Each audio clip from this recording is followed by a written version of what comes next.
विनयभंग प्रकरणी पोलीस मुख्यालयातील सहाय्यक पोलीस फौजदारावर विश्रामबाग पोलिसात गुन्हा दाखल।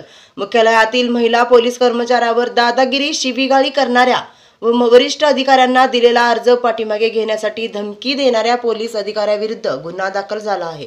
अधिक माहिती अशी की पोलीस मुख्यालयात कंपनी ऑर्डरली म्हणून सहाय्यक पोलीस फौजदार प्रवीण यादव वय 50 हे कार्यरत आहेत। फिर्यादी महिला कर्मचाऱ्यास धक्काबुक्की केल्याचा प्रकार घडला आहे।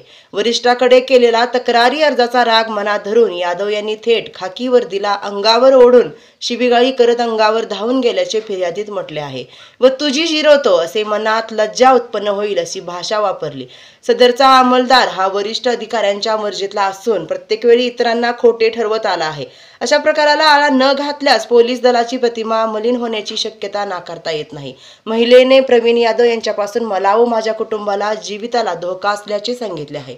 या प्रकरणी विश्रामबाग पोलीस ठाण्यात प्रवीण यादव यांच्या विरोधात गुन्हा दाखल करण्यात आलेला आहे। अधिक तपास पोलीस करीत आहेत।